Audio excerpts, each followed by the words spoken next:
Olá, novamente. Hoje na live nós vamos falar então sobre uma modalidade de yoga.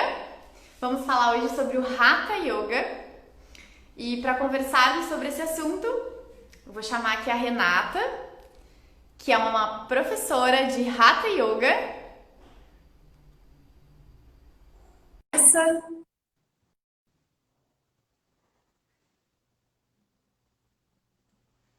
Os comentários vão ficar abertos. Então, se você quiser contribuir ao vivo, pode fazer um comentário. E se você estiver assistindo gravado no futuro, também deixe seu comentário aqui que nós vamos responder em breve. Olá! Oi, tudo bem? Carol, tudo bem, pessoal? Tudo certo? Tá me ouvindo bem? Sim, vocês me ouvem também? Eu tô ouvindo bem. Deixa eu arrumar aqui, certo. Então tá bem, pessoal. Eu queria, Renata, que tu te apresentasse. Eu só comentei que hoje nós vamos falar sobre uma modalidade de yoga, que é o Hatha Yoga. E daí eu te convidei para que nós pudéssemos conversar sobre essa modalidade. Tá bem. Então, eu sou a Renata, eu sou psicóloga também, então tenho essa formação, trabalho, né, com psicologia também. Mas aí, a partir desse desconforto que também tem a ver com a psicologia, de da onde a gente veio, para onde a gente vai, por que que uma pessoa adoece, por que que outra se mantém saudável, né? A partir esses desconfortos internos, eu segui procurando práticas espirituais e que fossem me complementar, coisas que a psicologia por si só aborda, mas não profundamente, assim, né? Então, acabei indo, conhecendo o Hatha Yoga. Tive uma professora de Hatha que me incentivava bastante, assim, a fazer outras práticas, pranayamas, que são exercícios de respiração, né, meditação. Então, fui me apaixonando, né, cada vez mais. E aí, parece que não tinha outro caminho a não ser fazer a formação em yoga e poder compartilhar então com as pessoas a mesma coisa que compartilharam comigo, assim, né? Poder trazer isso para os outros, assim, de ser uma ferramenta de autoconhecimento, que já é, né, na psicologia, assim, mas numa questão mais profunda, né? Numa questão de transformação mais, não sei, que fizesse mais sentido para mim, assim, né? Mas hoje em dia eu continuo trabalhando com as duas áreas. Trabalho na Uhum. psicologia e trabalho com o Rata, né?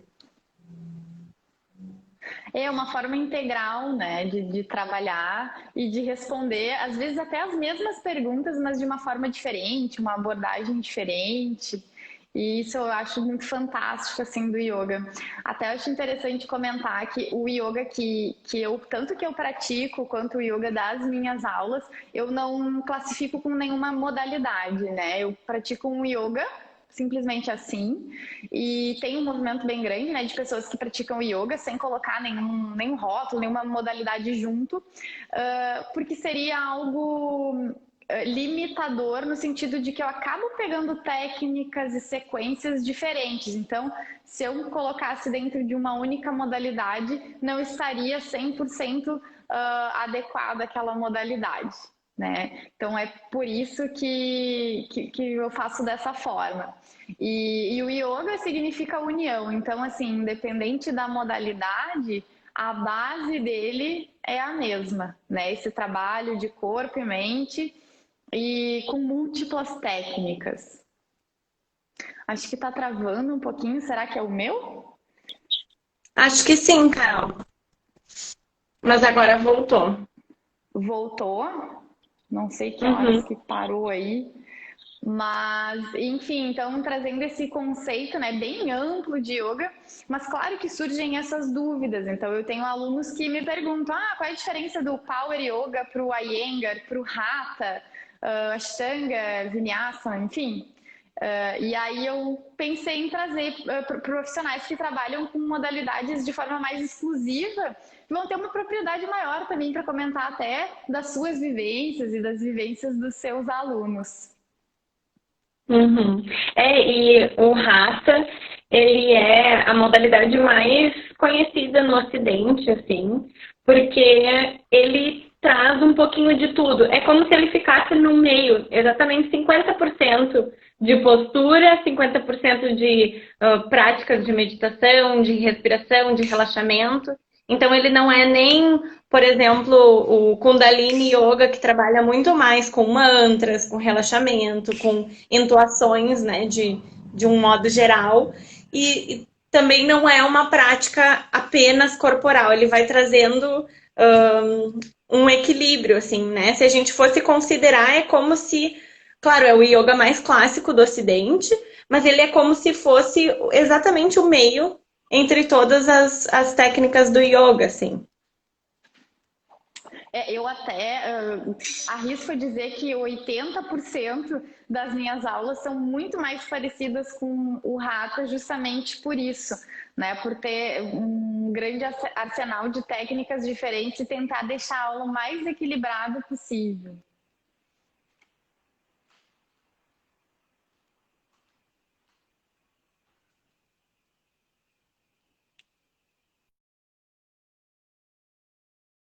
Eu que estou travando.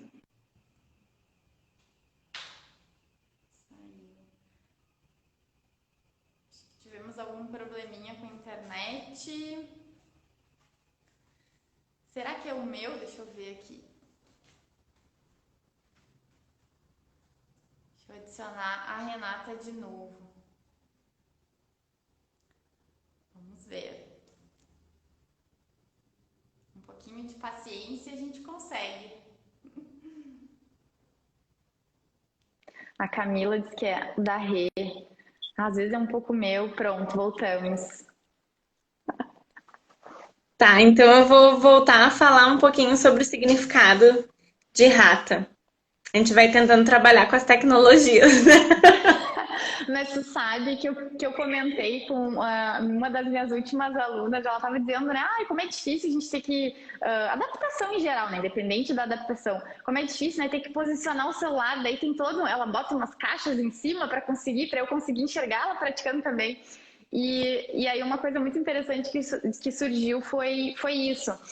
Quando a gente tem que se adaptar e tem que falar, também tem a parte boa, porque eu não consigo acessar outra tecnologia a não ser estar aqui falando contigo. Então, quando a gente fala em vídeo, a gente tem que focar a atenção só para o vídeo. Então, por um lado também é bom, estamos fazendo uma única atividade muito bem feita. Então, altos e baixos, também estamos treinando a nossa concentração, o nosso foco. Sim, com certeza. Mas então, Rata, né? Ra significa sol e Tá significa lua.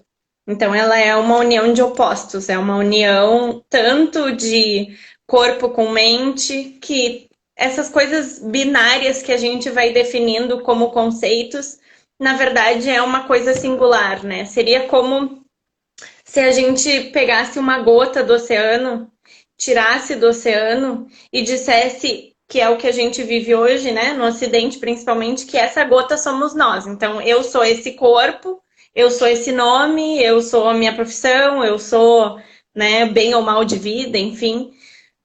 E, na verdade, essa gota que eu sou é do oceano, né? Eu pertenço a um oceano. Então, no Hatha, e acho que em todas as práticas de yoga em si, mas o significado de Hatha é trazer essa união, né? É tu conseguir pegar a tua essência e entender que ela tem uma conexão com outras coisas, com outras pessoas, com outras experiências, né? E tirando essa questão de aversão, gosto, não gosto. Ah, eu quero pra mim, então eu tenho. Ah, eu não quero pra mim, então me afasto, né? Cada vez mais a gente vai tentando trazer aceitação, tentando elevar a consciência.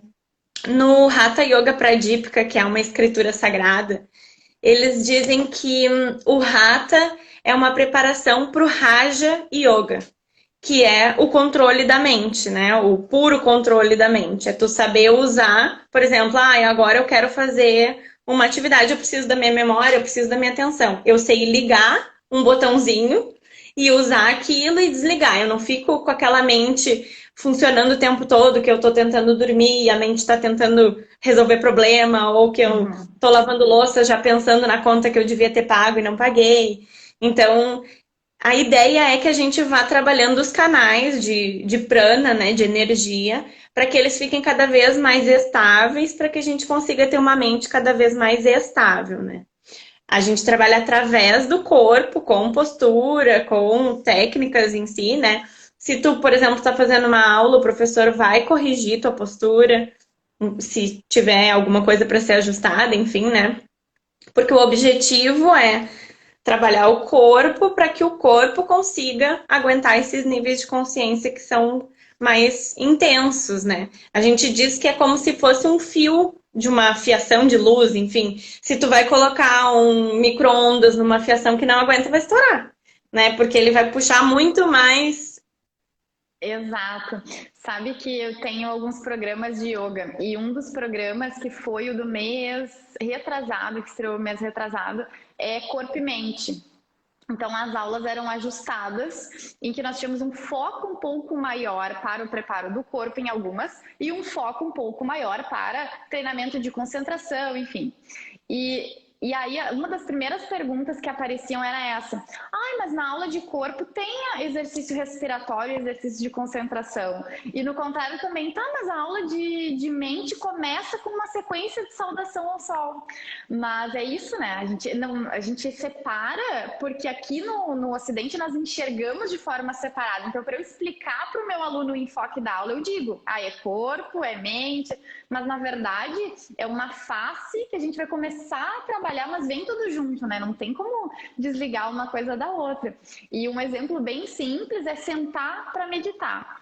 Então, sentar para fazer silêncio, não vou nem colocar rótulo nenhum. Sentar na frente de uma parede branca e ficar ali, né? Eu preciso de uma coluna forte, porque vai doer.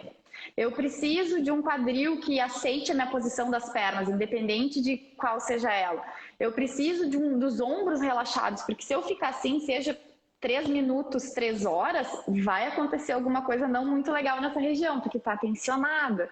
E às vezes até as pálpebras ali apertadas, os dentes cerrados, né? Então, esse trabalho assim de entender que tudo é único e que a gente caminha pelo corpo e às vezes caminha pela mente, mas na verdade estamos sempre trabalhando os dois, é sensacional. É, com certeza. E o trabalho é através do corpo, mas ele não é uma ginástica, né? Ele não tem o É. objetivo de ser uma ginástica, ele tem o objetivo de ir elevando consciência, de ir elevando concentração, aumentando o tempo de respiração, né? Então, durante a aula, eu fico muitas vezes dizendo inspira e faz tal movimento, expira e faz tal movimento, porque essa aprendizagem de inspirar e fazer, expirar e fazer outra coisa, inspirar, isso vai dando um tempo de respiração diferente do que a gente normalmente tem no dia, né? Às vezes a gente nem percebe a nossa respiração, a gente tá assim, e a gente nem sabe como é que a gente tá respirando.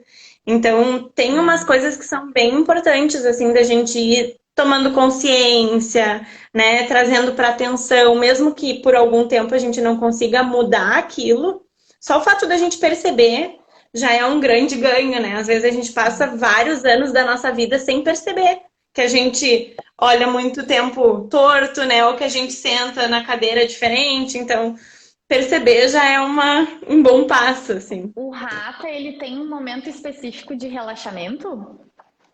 Tem. A sequência normalmente da aula é assim. Se tu chegou hoje para uma aula, tá? Daí tu chega, estende o tapetinho, não precisa de muita coisa, só de um tapete, muita disposição, né? E aí tu estende o tapete, a gente faz uma lembrança, né, que chama Sankalpa, que é qual é o teu propósito com aquela prática. Então, sempre no começo da aula, a gente lembra do nosso propósito, que aí vai ser diferente para cada um. Bom, eu quero tirar uma dor que eu tenho no pescoço. Ah, eu Uhum. quero evoluir a minha consciência. Não, eu quero ter mais atenção, eu quero respirar melhor. Então, para cada um, pode ser um Sankalpa, não sou eu que vou dizer, né? Eu só Uhum. falo assim, relembra a tua consciência, relembra o teu propósito com essa prática. Porque isso é muito importante para a gente não se perder de por que, que eu tô vindo aqui, por que, que eu tô me desgastando, qual é o objetivo, né, disso tudo. Então, essa é a primeira parte. Aí depois a gente faz o mantra, que na minha aula são 3 vezes o mantra Om, que é para ir trazendo essa consciência, trazendo essa presença e esquentando o corpo com essa energia. E a gente começa os asanas. Vai depender de cada turma, né? De cada nível. Tem pessoas que estão praticando há mais tempo comigo, então a sequência seria um pouquinho mais, que pede mais, assim, né? De força, de equilíbrio. E aí pessoas que começaram agora até para eu ir conhecendo, né? Eu não começo fazendo postura invertida, por exemplo, a gente faz umas Sim. outras posturas.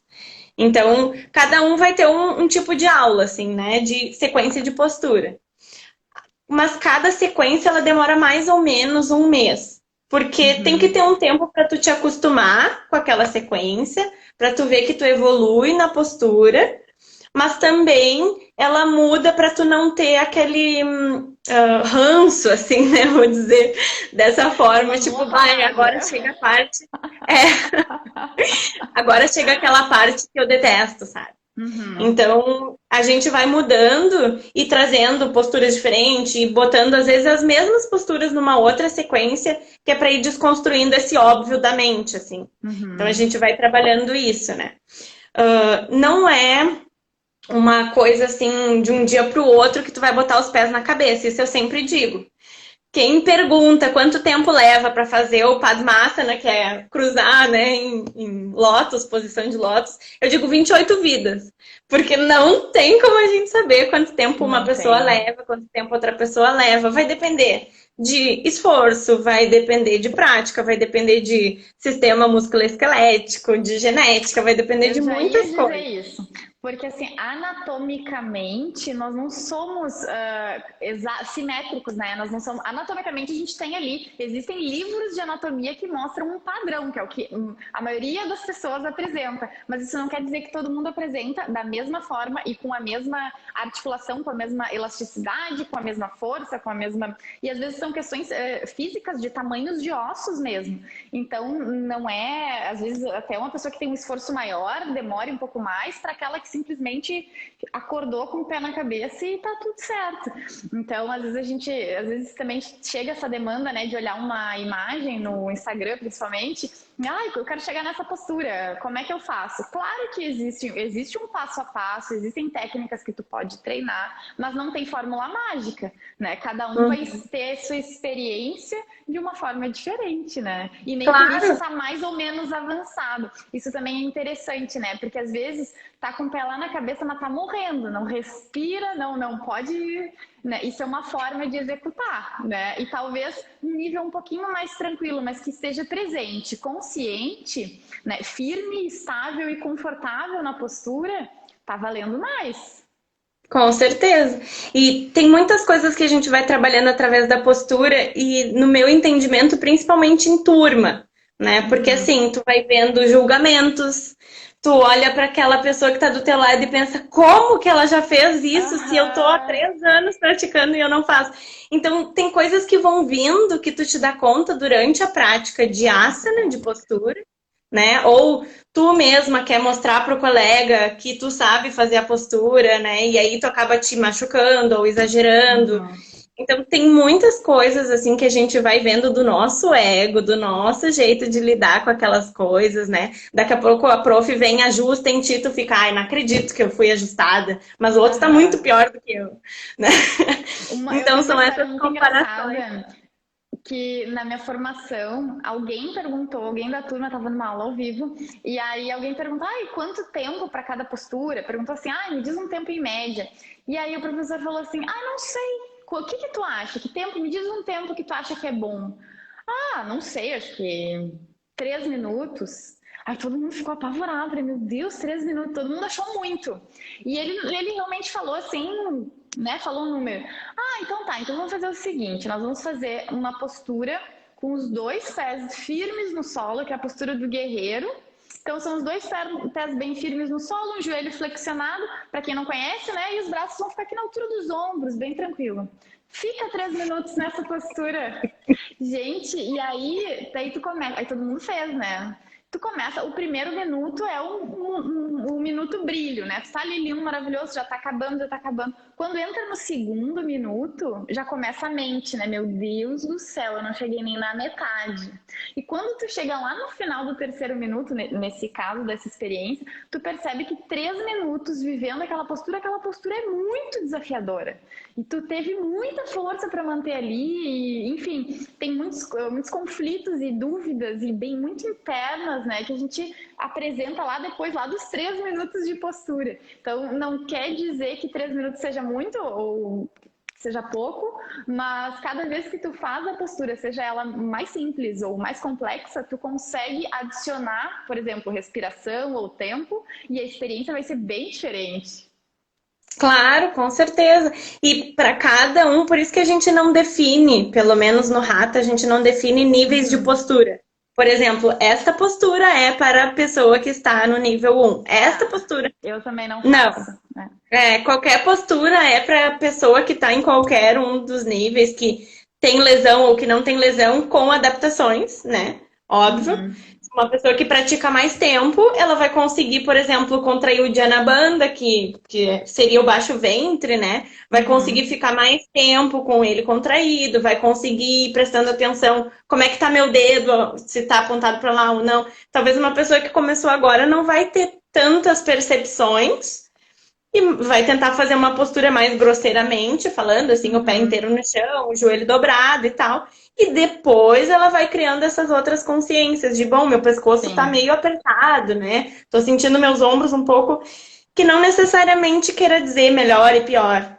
Uhum. Mas são níveis de percepção que vão sendo ampliados conforme tu vai trabalhando, né? Uma postura que tu vai fazendo mais vezes, tu vai lembrando bem mais rápido se o joelho fica esticado, se fica dobrado, enfim, né? Uhum. Mas então, eu acho muito interessante a gente fazer prática de asana, tanto sozinho, porque também a gente vai percebendo outras coisas sozinho, né? Por exemplo, dias que eu tô mais confusa, que eu tenho uma decisão para tomar, que eu tô nervosa, os equilíbrios, eles são muito mais difíceis do que em dias que tá tudo bem, que não tenho que decidir nada, que eu não tô preocupada com nada, né? Então, essas coisas também são legal de perceber. Ai, ontem eu jantei pizza e hoje de manhã eu fui praticar yoga. E aí eu vi que minha barriga roncou, que deu problema, que, né, que eu não consegui fazer uma invertida. Então, essas coisas são legais de ir percebendo Uhum. sozinha, né? E em grupo eu acho legal que a gente vai percebendo essas coisas que a gente fica julgando os outros, os outros,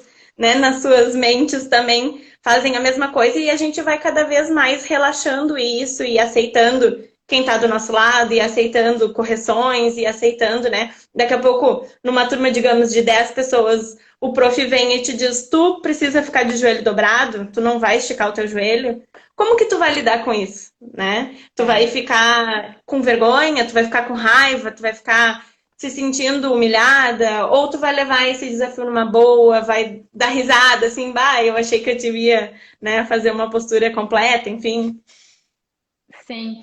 E quanto ao espelho, vou falar até uma situação minha. Tinha um local que eu dava aula e tinha espelho. E eu sempre colocava os alunos de lado para o espelho. Por quê? Porque normalmente quando a gente está de costas, a gente acaba fazendo uma postura que, sei lá, um triângulo torcido, por exemplo, que tu vai olhar para o espelho. Então, o meu objetivo era que os alunos não olhassem para o espelho. Então, nós ficávamos de lado. E no início, quando o aluno começa, nossa, aquele espelho é tudo, né? Então olha ali e arruma o cabelo, aí daqui a pouco olha e arruma e a blusa, enfim, e ajusta isso, ajusta aquilo. E ao longo das práticas, tu percebe que o aluno vai olhando para dentro. E aí o espelho, ele virou como se fosse uma pintura na parede ali, qualquer coisa.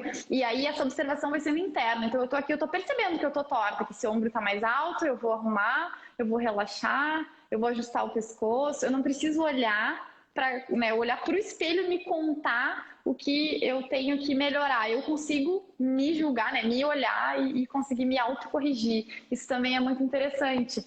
O espelho ajuda, né? Eu não tô dizendo que não se deve usar espelho nunca, né? Principalmente quando eu tô praticando sozinho, o espelho dá uma boa ajuda. Ou câmera, às vezes deixa filmando, se tu quer perceber o que tá faltando, né? Mas, assim, em geral, eu recomendo não usar espelho nas práticas. Eu queria saber como é que tu lida com isso. Eu também recomendo, assim, fortemente, né? Porque quanto mais a gente usa a visão, menos a gente usa a percepção. Então, se eu olho no espelho que a minha mão tá com o dedo, né? Eu arrumo porque eu vi. Eu não arrumo porque eu senti que a minha mão tá contraída ou que meu dedo, enfim, né? Uhum. E isso tem diferença, apesar da Sim. gente ter mais costume de olhar fora e arrumar dentro, o yoga é arrumar dentro para depois olhar fora, né? Então, É. eu acho que tem todo esse processo. Mas tem coisas que são viáveis e tem coisas que não são viáveis. Por exemplo, se eu preciso dar aula em um lugar que tem um monte de espelho, vai ter espelho. Vai ter espelho. É Não, e melhor até fazer com espelho do que não fazer. do que não fazer, com certeza. Teve um dos primeiros vídeos que eu coloquei no canal do YouTube foi sobre o tapete do yoga, né? Ai, Carol, eu comecei o yoga, que tapete eu compro? E, enfim, o mercado também tem, sei lá, quantos tipos de tapete. Eu não sei nem se eu falar qualquer número aqui tá errado, não confie, porque cada dia aparece um novo e é pelo tipo de material, é pela densidade, é pelo desenho, é pelo, enfim, se é reciclado, se não é reciclado. E na verdade, assim, o que que tu precisa para praticar yoga? Só você. O que que tu precisa? Só você. Aí tá, quero escolher um tapete. Bom, então vamos pensar, né? Quais são as tuas prioridades? De repente é o preço, é o custo. Então tu vai escolher um tapete dentro do que tu está disposto a investir, pelo menos nesse primeiro momento, que pode mudar depois, né? E aí sim, daí eu até dou algumas dicas, né? Para não escorregar, para, enfim, dependendo, né, do que o aluno precisa. Mas o que está escrito lá que precisa é só você. Então, tu vai procurar em Uhum. qualquer escritura, não precisa de É. vela, não precisa de incenso, não precisa de Uhum. roupa maravilhosa, de nada disso. É. É Não, eu só. digo também, Carol, eu falo pré-requisito para aula, que é o mais importante, é ter disposição de se É, autoconhecer. Esse aí tu tem que vir com ele. Eu não posso abrir a boca da pessoa e enfiar a consciência goela abaixo, é. né? É, Então, e isso. também. Não, e assim, e o yoga ele traz muitas possibilidades. Então, por exemplo, tô com alguma limitação física, que acontece, tô com uma dor nas costas muito forte, ou o meu médico recomendou que eu parasse por um determinado tempo, enfim. Tem como meditar, tem como fazer um exercício respiratório, tem como fazer yoga numa cadeira, por exemplo, sentado, então trabalhar flexões laterais, torções, dá para fazer muita coisa sem movimentar da cintura para baixo. Né? Então também respeitar o teu tempo, mas não deixar de praticar por isso, né? Ainda com Uhum. adaptações a gente consegue praticar. É, com certeza. E assim, que nem eu tava falando, né? A sequência da aula do Hatha, né? Seria então esse mantra inicial, as posturas, e daí tem tudo isso Uhum. dentro de posturas, né? O relaxamento, que eu considero a parte mais importante, porque a gente, na nossa sociedade aqui, a gente acha que fazer coisas é o importante, se ocupar. E aí, quando a gente tá sozinho com a gente mesma, é um absurdo, né? A gente entra em depressão, a gente tem solidão, a gente tem comida compulsiva, bebida compulsiva, a gente tem várias coisas que acabam entrando nessa jogada porque a gente não consegue lidar com o nosso silêncio, com os Sim. nossos sentimentos, com a gente mesma, né? Então, o relaxamento, eu digo sempre, é a parte mais importante da nossa prática. E depois do relaxamento, eu faço pranayama, que são exercícios de respiração, e aí vai variar conforme cada aula, ou que eu vou percebendo, por exemplo, eu tenho uma aluna que ela está num momento de mudança muito importante. Então, nesse momento, a gente faz um pranayama para equilibrar a respiração dela, porque ela está muito agitada, porque ela está mudando, ela Uhum. está envolvida com tudo isso, né? Então, a gente acaba fazendo uma coisa mais assim, mas Direcionado. isso não necessariamente precisa ser um só, né? Tem várias Uhum. técnicas. Depois do pranayama, a gente faz então uma meditação silenciosa, que é de poucos minutos, assim, 2, 3 minutos, mais para a pessoa ir entrando em contato consigo mesma, mesmo, né? Uhum. Até final, que aí também varia conforme a situação, né? Normalmente eu uso o mais simples, que é Om Shanti Shanti Shanti Ri, Uhum. que é fácil de falar, que não tem muitas palavras, porque também a minha ideia é não deixar as pessoas ansiosas, porque agora tem o mantra, então eu preciso fazer direito, né? Não, Decorar e pronunciar um sânscrito sensacional. É. exatamente. Não é essa a ideia, né? A ideia é fechar nessa energia, voltar a trazer a presença para aquilo, né? Sair numa boa. E também não é que as pessoas compreendam mantras e, enfim, né? Mas aí tem alunos que têm mais vontade, então o mantra ele é um pouco Uhum. diferente. Tem alunos que querem mais encerrar mesmo, assim, né? E agradecer Uhum. e tal. Então é mais nesse sentido, assim. A aula inteira que eu faço, ela dura mais ou menos 1 hora, contando todas essas sequências que eu falei, né? E ela é diferente, por exemplo, de práticas de Ashtanga, porque Ashtanga tem 6 sequências, né? Uhum. Conforme tu vai fazendo as posturas, por exemplo, tu terminou as posturas da primeira sequência, tu fez elas com excelência, tu vai para a segunda sequência. Então tu fica com a primeira e a segunda. Assim tu passa para a terceira. E aí terminou a sexta, não existe uma sequência nova de postura, tu vai praticando aquilo, né? E é Uhum. diferente do Rata. O Rata, ele, o professor vai inventar. Por exemplo, agora eu acho que tem que ter um Bakasana. Daí ele vai lá e bota um Bakasana. Não tem uma sequência rígida que o professor tem que seguir, né? Sim, tu Normalmente a consegue, gente coloca. Hã? tu consegue colocar a tua identidade nessa prática também de acordo com o teu aluno, enfim. É. E tem uma ordem mais ou menos, né? A Uhum. saudação a sol ela vem no começo. Uhum. Práticas de invertida, né? Posturas invertidas no final. Mas o meio disso é bastante coisa, assim, né? Sim. Então, eu fico pensando assim que é. Bom, eu sou suspeita porque eu sou apaixonada, mas eu fico pensando que é uma prática para quem não sabe direito como é o yoga, o que que exige, como faz, como medita, como isso, como aquilo. Eu acho que é um começo, assim, né? Depois tu vai percebendo, não, mas eu gosto mais da parte de recitar mantra. Então tu vai escolher talvez uma prática que não tenha tanta postura ou que fique menos tempo na postura, né? O tempo de Uhum. permanência normalmente de uma postura é mais ou menos 5 respirações completas, que é uma inspiração, Uhum. uma exalação. Isso é uma, né? Então são Uhum. 5 que é diferente de em yoga, tantra, né? Que são posturas um pouco mais sequenciais, que não tem essa pausa, né?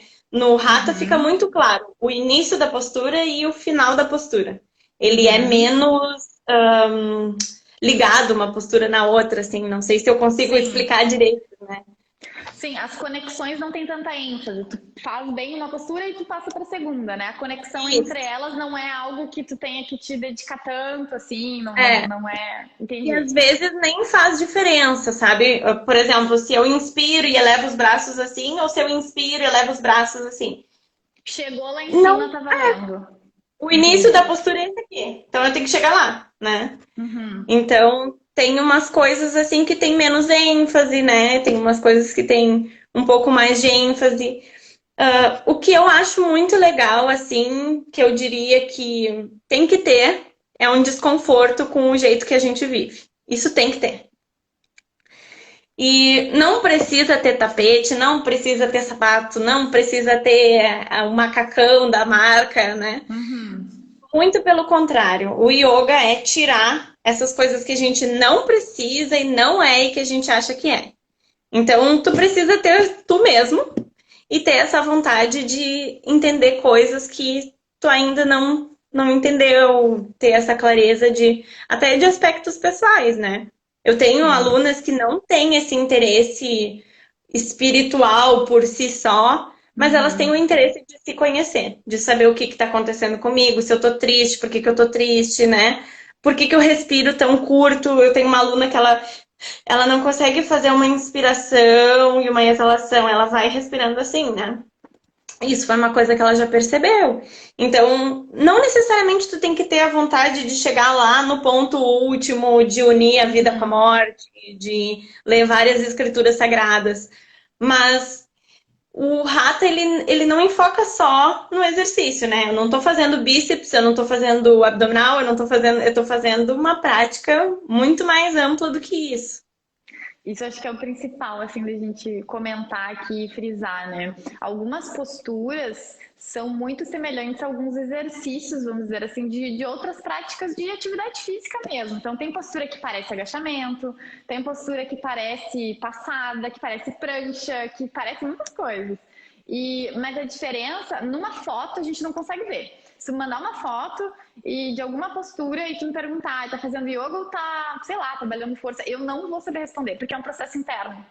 Então, pode ter respiração junto, pode ter mentalização junto.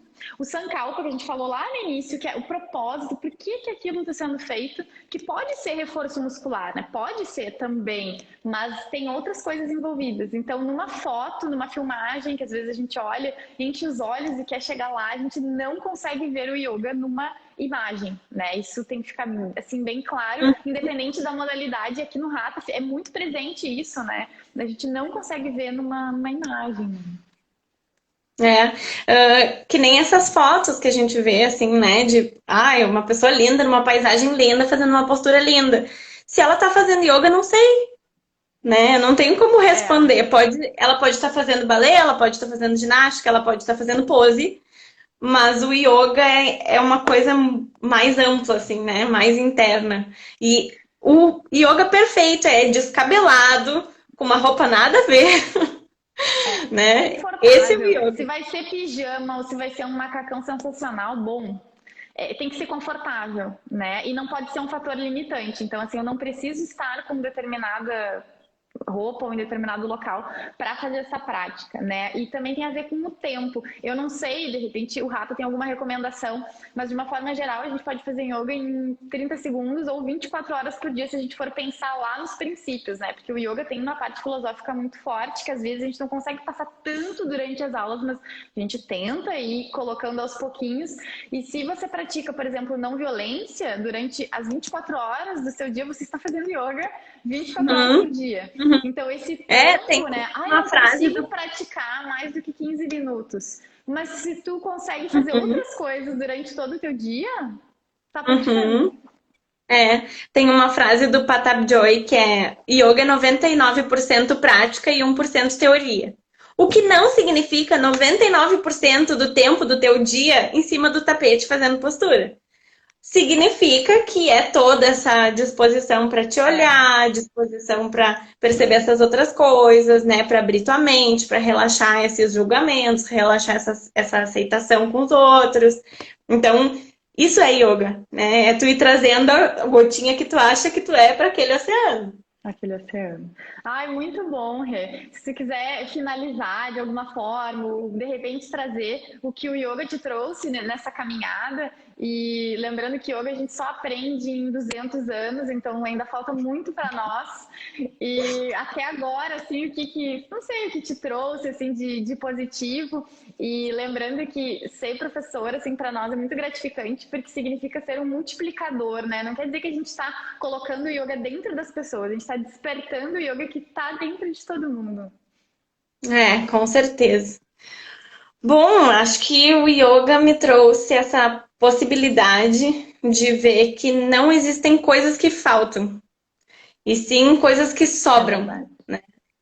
Trazer essa consciência e essa espontaneidade que a gente tinha quando a gente era criança, essa vitalidade, essa agilidade, né? Tu vê uma criança, ela não tá, eu quero sentar e ver TV. A criança tá a milhão, fazendo um monte de coisa e pensando por que que o céu é azul, por que que, né? Então, é cada vez mais tu te conectar com a tua essência, com a tua vida, né? Com a vida dos outros, com o universo, com essas coisas que a gente não consegue explicar através de livro, que a gente não consegue ler sobre, né? Falar sobre.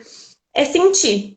Eu diria, assim, que o exercício mais incrível do yoga é abrir o coração. A gente fica aberto para sentir o que a gente está vivendo e não pensar sobre o que a gente está vivendo. Qualquer coisa que eu tente explicar, qualquer coisa que eu tente explicar já não é, né? Então, principalmente eu acho isso, assim, e para mim é uma grande oportunidade eu poder ser professora, assim, e trabalhar com isso e passar isso para as pessoas, né? Da mesma forma que para mim também foi uma grande oportunidade receber de uma pessoa que levava isso tão a sério, né? Que trabalhava tanto com isso, assim. Então, só tenho a agradecer. Eu acho que cada vez mais a gente vai crescendo com os nossos alunos, né? Não é uma coisa assim, eu sei, vocês não sabem. Muito pelo contrário, eu aprendo muito, né? Todos os dias. Sensacional, adorei. Então fica aí, fica a dica também essa modalidade. Eu sou muito fã do Rata, principalmente por ele ter essa estrutura e permitir a identidade do professor, que a Renata trouxe bastante, assim. E eu sou muito a favor disso, embora eu utilize algumas sequências também, por exemplo, da Ashtanga que nós trouxemos aqui, que também é muito interessante. Eu acho importante a gente conseguir atender a demanda do aluno de uma forma particular, né? E que ele consiga alcançar os objetivos dele, que não é igual ao de ninguém. Né? Por mais que os objetivos sejam muito semelhantes, às vezes, não tem objetivo igual.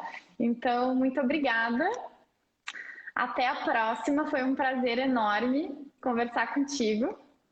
E Muito o pessoal do obrigada pela. futuro que está assistindo pode deixar perguntinha que a gente responde também. Boa noite, Rê. Boa noite, pessoal. Até mais.